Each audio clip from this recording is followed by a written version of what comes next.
Oi, doutora Marcela, boa tarde.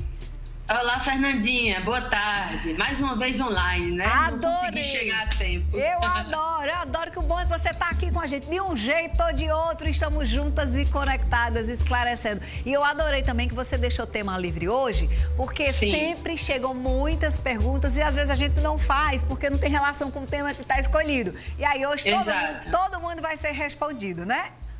Exatamente. Podem perguntar à vontade hoje. 98893-3999. Desirê, vamos para a primeira pergunta, porque há um tempinho aí entre entrar a pergunta para a doutora Marcela visualizar também.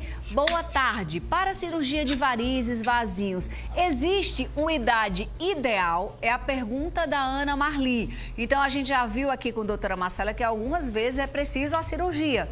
Né, doutora Marcela? Tem uma idade mínima? Então, não tem uma idade mínima, Ana Marli. A gente se guia mais na questão dos sintomas que a paciente está desenvolvendo, se aquelas varizes são importantes, se elas estão causando risco de alguma complicação. Agora, existe um momento em que muitas vezes a gente pode postergar essa cirurgia, principalmente quando existe um desejo de engravidar e aquelas veias não estão causando tantos sintomas. A gente espera a paciente engravidar, ter o filho, para não ter uma recidiva tão rápida, já que, como a gente sabe, o período da gravidez aumenta muito essas veias. É que a gente também já aprendeu aqui, na maioria das vezes, são varizes, elas aparecem com o passar do tempo, né? Dificilmente tem um adolescente com varizes, né, doutora?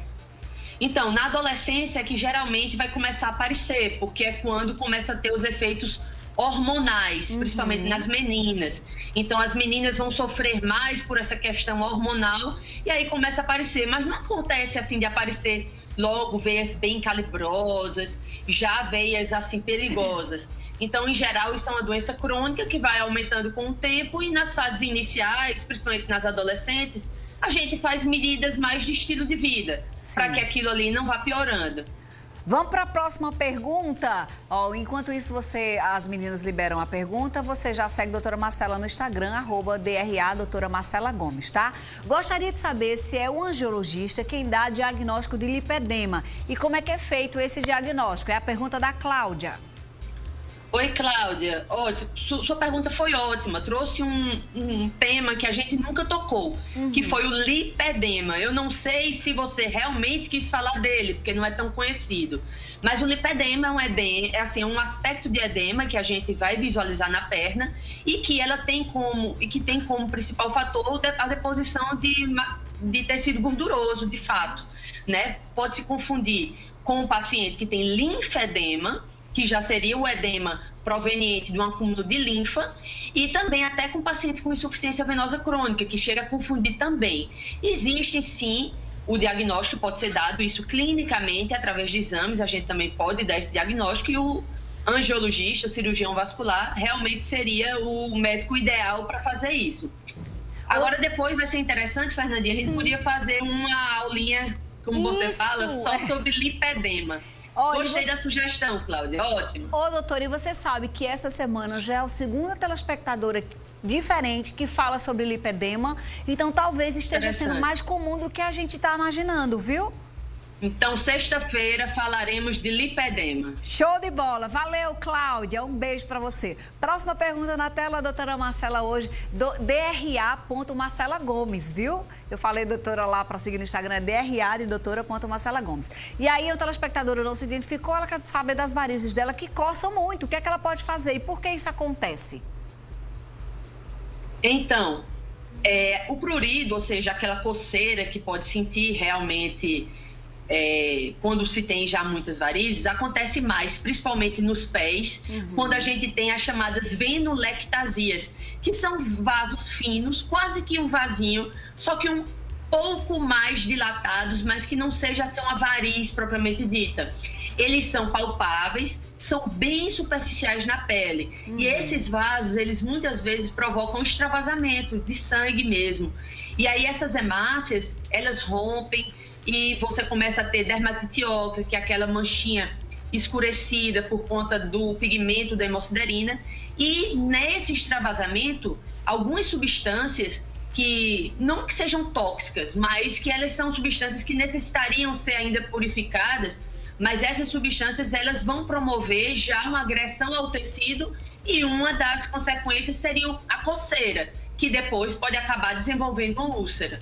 E a gente, quem não, né, nem imagina que a varizes pode trazer ali uma irritação cutânea, você coçar, né? Exato. Não imagina. Você vai ter eczema. O eczema faz parte, inclusive, da evolução dessa doença. Já categoriza um grau número 4, que a gente chama. Depois desses, a gente já vai entrar nas úlceras propriamente ditas. Eczema que você chama é aquele vermelhão, não? Não, o eczema seria aquela área mais, como é que eu diria, mais áspera da pele. Entendi. Que você tem uma descamação maior, você toca e sente que aquilo não é uma pele comum. Entendi, como se ela agora fosse extremamente ressecada e já favorece as fissuras. Agora compreendi. Vamos para a próxima pergunta. O telespectador manda, a gente junta com a doutora Marcela aqui para esclarecer. Fernandinha, hemorroidas é um tipo de varize, doutora? Então, as hemorroidas, elas surgem por conta de uma dilatação das veias do plexo hemorroidário, que está ali localizado no ânus.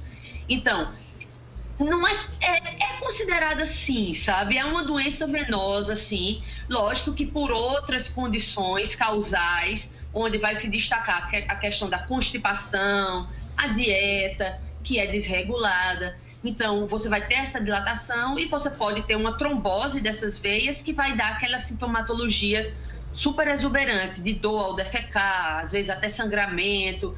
Então, o tratamento é feito com medicações que a gente usa para tratamento de varizes, de pernas, só que em doses bem mais elevadas. Entendi. Mas o tratamento, assim, no caso cirúrgico e de acompanhamento, não é feito com vascular e angiologista, é feito com proctologista. Entendi. Então, assim, apesar de estar relacionado, né, às veias, a irrigação, a questão sanguínea, o tratamento é com outra especialidade, por estar em outra região do corpo, né, doutora?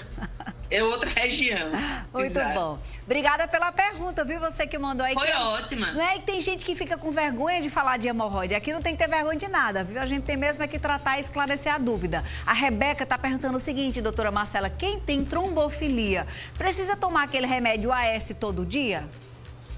Então, a trombofilia seria uma doença que, na maioria das vezes, genética, em que aquela pessoa ela vai ter um risco maior de desenvolver trombos.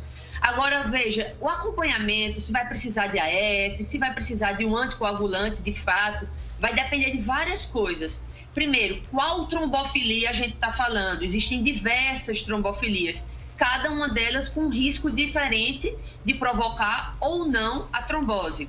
Vai depender também se a pessoa já teve um evento ou se não teve, se aquela paciente ela se expõe a outros riscos de trombose ou não. Então, não tem muito como a gente dizer se vai precisar usar AS ou se não vai, porque cada paciente é diferente. Alguns, sim, vão ficar usando AS, mas nem todos.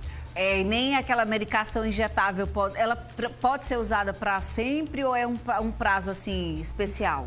Muito raramente a gente vai usar aquela medicação injetável que seria a enoxaparina, que a gente conhece como Clexane, para sempre, porque é uma medicação cara, é uma medicação injetável. A gente tem uma medicação que age da mesma forma por via oral, que é muito mais fácil de ser administrada, que é só um comprimido para engolir, de menor custo.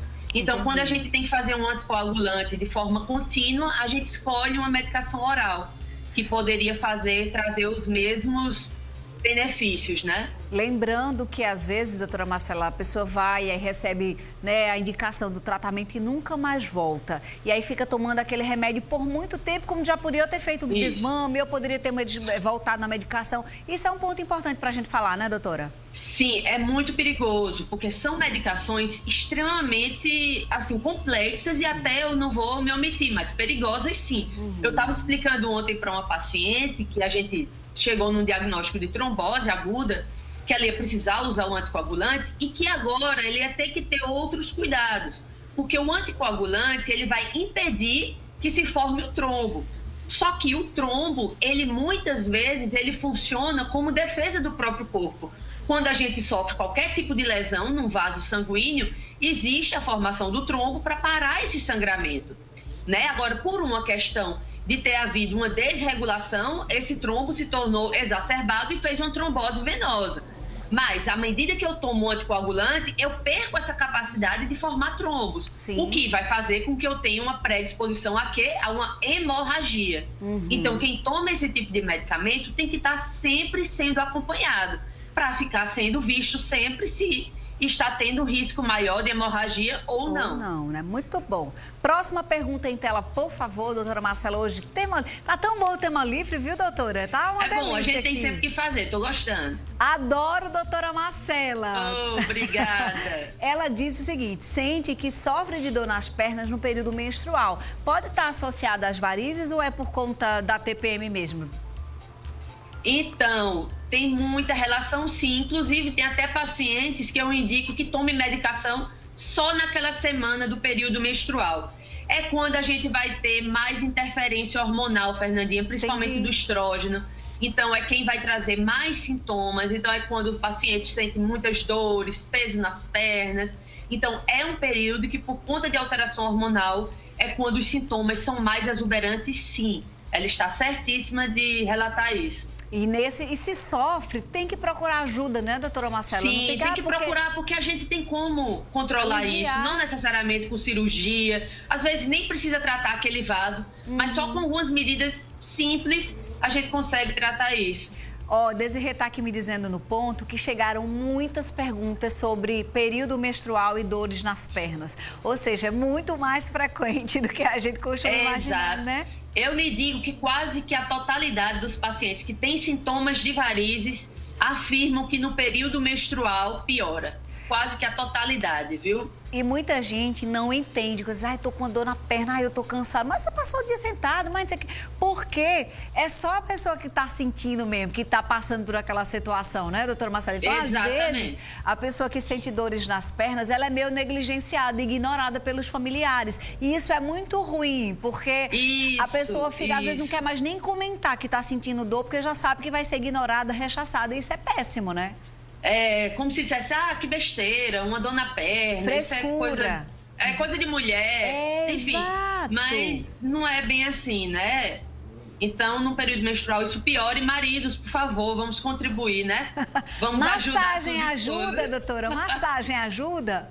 Ajuda sim. Drenagem linfática, principalmente. Você está fazendo a drenagem, está estimulando, melhorando o retorno venoso, isso vai, com toda a convicção, melhorar os sintomas. Vale a pena. Eu não sei fazer massagem. Eu adoro massagem. Doutora Marcela, eu digo. Não tem marido que diz assim, mas eu não sei fazer massagem. Aí é uma péssima desculpa para o que a doutora Marcela está ensinando hoje, que não precisa ter habilidade nenhuma, é só alisando para cima, né, doutora Marcela? Só empurrando para cima. Exatamente. Deita, passa aquele cremezinho e vamos fazendo as drenagens, né? Para ir melhorando. Ou seja, sem desculpas, meninos. Vamos cuidar das meninas porque elas sofrem de verdade. Próxima pergunta, por favor. A gente tá aqui hoje falando sobre temas diversos. Desirê diz que tá assim, Você tá daquele jeito. Quando você tá aqui, a gente mostra. Tenho algumas varizes a Jacira nas duas pernas. Se fico muito tempo em pé, incha as pernas, fica dolorida. Como aliviar? E se ela deve procurar um especialista? Ela mora em Santa Rita, lá no Eitel, Santiago. Pergunta da Jacira. Jacira, você deve sim procurar um especialista, com toda certeza, porque sua queixa é explicitamente de uma insuficiência venosa crônica. Quando nós estamos em pé, as veias elas vão sofrer ainda mais para fazer o transporte do sangue das pernas de volta para o coração. É contra a gravidade. Então, é a gravidade, o peso do corpo, aquilo vai fazer com que tenha mais favorecimento para descer o sangue. Então, a veia tem que lutar até contra isso. Entendi. Então, quando você está em pé, você tem mais sintomas, as pernas incham porque fica mais líquido, retido, já que a veia ela é incapaz de fazer esse transporte e você vai sofrer bem mais. Várias coisas podem ser feitas, você deve alternar movimentos, se possível elevar as pernas e muito bom é o uso das meias elásticas. Agora, a prescrição dessas meias deve ser feita após avaliação, porque algumas pessoas não podem usar. E isso é muito importante. Tem muita gente que chega na farmácia, aí vê o tamanho, se é P, se é M, compra a meia e às vezes não deveria usar. Lembra que a meia é um remédio, né, doutora? Ela Exatamente. Só não é ingerida. É uma terapia. A gente chama de terapia compressiva, ou seja, é um tratamento. Outra coisa muito interessante é que quando muitas vezes você vai comprar as meias, você tem que comprar num local que de fato está preparado para venda. A partir das meias de média compressão, que são as meias a partir de 20 milímetros de mercúrio, que seria a compressão que ela faz, a meia ela é sob medida. Não pode olhar para a perna e dizer assim, é M, é P. Não, tá errado. Tem que fazer as medidas da circunferência, do tornozelo, da perna, ali da panturrilha, da coxa, para saber qual o tamanho certo da meia. E é indicado que vai fazer essa medida pela manhã cedo, justamente por isso que a Jacira falou, porque no final do dia tende a haver um maior acúmulo de líquido e a circunferência ela vai estar diferente da que seria a correta. Bom demais, mas a doutora Marcela não está liberada, não. Tem pergunta demais, a gente vai estender para o próximo bloco, tá certo? Se tem pra você tomar uma aguinha aí no consultório, viu? Combinado. Doutora Marcela volta já já. Se você ainda não chegou na sua pergunta, calma, daqui a pouquinho a gente tá de volta. Agora, gente.